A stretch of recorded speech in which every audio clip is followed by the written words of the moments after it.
Hello my dear students. आज हम देखेंगे क्लास 10th की फर्स्ट फ्लाइट बुक में से सेकंड चैप्टर नेल्सन मंडेला के question and answers. First question, where did the ceremonies take place? Ceremony कहाँ रखी गई थी? Can you name any public buildings in India that are made of sandstone? क्या आप उस इंडिया में बनी पब्लिक बिल्डिंग्स के नाम बता सकते हो? Answer, the ceremonies took place in lovely sandstone amphitheatre formed by union buildings in Pretoria. Ceremony कहाँ रखी गई थी? प्रिटोरिया में यूनियन बिल्डिंग्स द्वारा फॉर्म की गई सैंडस्टोन से बनी हुई एम्फीथिएटर में। और इंडिया में वो कौन कौन है, कौन सी जगह है? Rashtrapati Bhavan and red fort. Second question, how 10 May is an autumn day in South Africa? 10 मई को साउथ अफ्रीका में शरद ऋतु का दिन कैसे हुआ? 10 मई is an autumn day in South Africa. South Africa में 10 मई ऑटम डे है क्योंकि on this day, इस डे पर there was a largest gathering of international leaders on South African soil for the installation of South Africa's first democratic non-racial government. इस दिन south Africa की पहली लोकतांत्रिक गैर नस्लीय सरकार की स्थापना के लिए साउथ अफ्रीका की धरती पर अंतरराष्ट्रीय नेताओं की, इंटरनेशनल लीडर्स की सबसे बड़ी गैदरिंग हुई थी। सबसे बड़ी गैदरिंग मतलब होता है इकट्ठा हुए थे, इसलिए वो साउथ अफ्रीका में 10 में ऑटम डे है। Second question. Third question, what does Mandela thank the international leaders for? Nelson Mandela ने इंटरनेशनल लीडर्स को किस लिए थैंक्स बोला था, किस लिए आभार व्यक्त किया था? Mandela thanks the international leaders for coming to take position with the people of his country.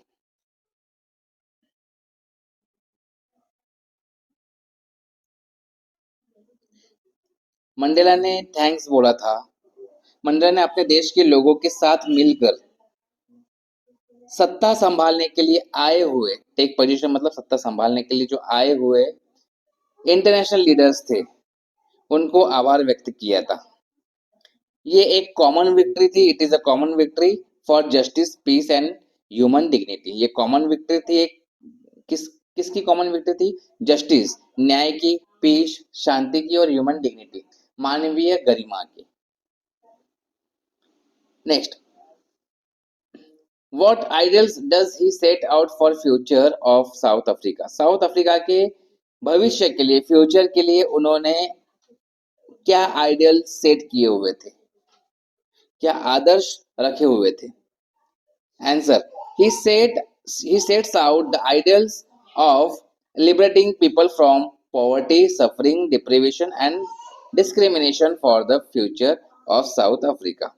उन्होंने साउथ अफ्रीका के भविष्य के लिए लोगों को गरीबी, पीड़ा, अभाव और भेदभाव, इनसे मुक्ति दिलाने के आदर्श प्रस्तुत किए गए थे।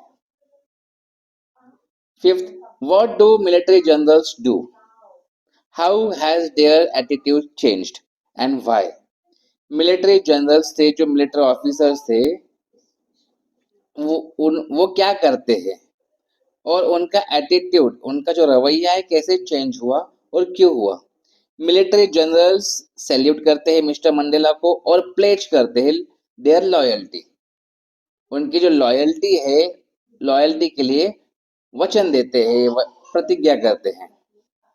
देयर एटीट्यूड, उनका जो एटीट्यूड है ब्लैक्स के प्रति, वो उनमें जो उनके रवैया में बहुत बड़ा चेंज हुआ था। क्या चेंज हुआ था? Instead of arresting black, black मतलब नेल्सन मंडेला को अरेस्टिंग के बजाय, उस ब्लैक को अरेस्टिंग के बजाय वो उन्हें सैल्यूट करते हैं। क्यों? Because of new government. क्यों करते हैं? क्योंकि नई सरकार that had been freely and fairly elected, जो नई सरकार थी वो स्वतंत्र और निष्पक्ष रूप से चुनी गई थी, इसीलिए उनके रवैया में चेंज हुए थे। Why were two national anthems sung? दो नेशनल एंथम्स क्यों गाए थे? There were two main communities, वहां पे दो मेन कम्युनिटीज थी। वन वॉज वाइट और दूसरी कौन सी थी, black. The two national anthems were sung to symbolize the equality of blacks and whites. दो नेशनल एंथम गाए हुए थे, क्यों क्यों गाए थे? ब्लैक और व्हाइट की इक्वलिटी का सिंबलाइज करने के लिए दोनों नेशनल एंथम गाए गए थे। What does courage mean to Mandela? Courage का मतलब क्या है मंडेला के लिए? मंडेला के लिए courage is not absence of fear. Fear का एब्सेंस नहीं होता, करेज मतलब फियर का एब्सेंस नहीं होता, बल्कि उसके ऊपर विजय प्राप्त करना होता है। What does he think is natural to love or to hate? Natural क्या है, वो क्या सोचते हैं? लव नेचुरल है कि हेट? मंडेला के लिए टू लव, प्रेम करना ही नेचुरल है, किससे? हेट से। What twin obligations does Mandela mention? कौन से दो obligations थे जो मंडेला ने मेंशन किए थे? The first obligation is to his family, parents, wife and children. कौन से दो obligations थे? पहला obligation था फैमिली के प्रति, पेरेंट्स के प्रति, वाइफ के प्रति और चिल्ड्रन के प्रति, और सेकंड obligations थी उनके लोगों के प्रति, कम्युनिटी के प्रति और कंट्री के प्रति। Why did such a large number of international leaders attend the inauguration? What did it signify the triumph of?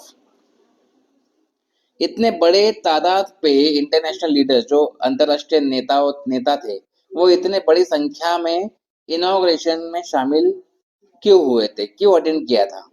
और ये जीत का प्रतीक था।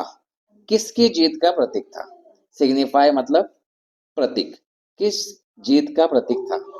A large number of international leaders attended the inauguration to show their support to end the apartheid system. वो क्या कहते हैं कि रंगभेद की जो apartheid सिस्टम है, रंगभेद की जो प्रणाली है, उसको समाप्त करने के लिए सबने अपना अपना समर्थन दिखाया था। It signified the triumph of justice, equality and dignity. ये प्रतीक किस जीत का प्रतीक है? ये जस्टिस का प्रतीक है, इक्वलिटी का प्रतीक है और डिग्निटी का प्रतीक है। ओके, जस्टिस मीन्स न्याय, इक्वलिटी मीन्स समानता और डिग्निटी मीन्स सम्मान, गरिमा। How did Mandela's hunger for freedom change his life? बहुत ही इंपॉर्टेंट क्वेश्चन है ये, कि मंडेला की जो भूख थी, आजादी की भूख थी, वो आजादी की भूख ने उनकी लाइफ को कैसे चेंज किया? When Mandela was young, he realized that it was not just his freedom that was being curtailed, but also freedom of all blacks. वो क्या कहते हैं कि जब वो यंग थे, उन्होंने रियलाइज किया कि उनकी जो आजादी है, सिर्फ उनकी ही आजादी को रोका नहीं जा रहा था, उनकी ही आजादी को छीना नहीं जा रहा था, बल्कि जो भी ब्लैक से सारे ब्लैक, जो भी काले लोग थे, अश्वेत लोग थे, उनकी आजादी को छीना जा रहा था, उनकी आजादी को रोका जा रहा था। This turn the fearful man into fearless rebel. इसी रियलाइजेशन के वजह से वो टर्न हुए एक फियरफुल मैन से फियरलेस रिबल, एक डरे हुए इंसान से एक निडर विद्रोही में चेंज हुए। He left the comfort of settled family life to fight for a greater cause. बड़े उद्देश्य के लिए उन्होंने अपने पारिवारिक जीवन, पारिवारिक जो फैमिली लाइफ थी, उनको छोड़ दिया था। उन्होंने ज्वाइन किया अफ्रीकन नेशनल कांग्रेस पार्टी को। यही चेंज लाए थे उनमें। कहाँ से चेंज लाए थे? इस पार्टी के वजह से ही वो एक फ्राइटन यंग मैन से लेके बोल्ड वन बन गए थे। फ्राइटन यंग मैन मतलब एक डरे हुए युवा से वो एक साहसी बन गए थे, जो जिन्होंने लड़ाई लड़ी किसके खिलाफ? रैशियल प्रीजडिस के खिलाफ। रैशियल मतलब होता है जातीय, प्रीजडिस मतलब हो सकता है पूर्वाग्रह, जिसे हम बोलते हैं पार्शियलिटी। तो इनके खिलाफ उन्होंने लड़ाई लड़ी। And the last question of this chapter, what Mandela thought about the oppressor? Operation मतलब होता है उत्पीड़क, जिन पे अत्याचार किया जाता है, उनके बारे में क्या सोच रहे थे? Mandela thought that the operation is Mandela thought that the operation is not free. वो क्या कह रहे हैं कि ऑपरेशन ये फ्री नहीं है, ऐसा मंडेला सोचते हैं। क्यों फ्री नहीं है? क्योंकि वो एक हेट्रेड के प्रिजनर है, मतलब नफरत के कैदी है। नफरत मतलब जो लोग उनसे नफरत करते हैं, उनके ऊपर अत्याचार करते हैं, उनमें तो नफरत है ही, लेकिन वो उनके कैदी बने हुए हैं, है ना? He is locked behind the bars of prejudice and narrow mindness. वो उस सलाखों के पीछे है, और वो सलाखें कौन सी है? प्रेजुडिस के सलाखे है, नैरो माइंडनेस के सलाखे है। मतलब वो एक जो पार्शियलिटी करते हैं, और जो छोटे सोच वाले इंसान है, छोटे सोच वाले सलाखों के पीछे वो बंद है। इस ऐसे वो सोचते हैं, किसके बारे में सोचते हैं? ऑपरेशन के बारे में। तो ये रहा क्वेश्चन आंसर। बड़े आसान लैंग्वेज में मैंने हिंदी में समझाया गया है, और अगर अच्छा लगे तो प्लीज सब्सक्राइब करिए और लाइक कर दीजिए, और शेयर करिए अपने फ्रेंड के पास, और बेल आइकन को दबाना मत भूलिएगा, क्योंकि आने वाली हर एक वीडियो की नोटिफिकेशन आपको टाइम पे मिल सके। Thank you.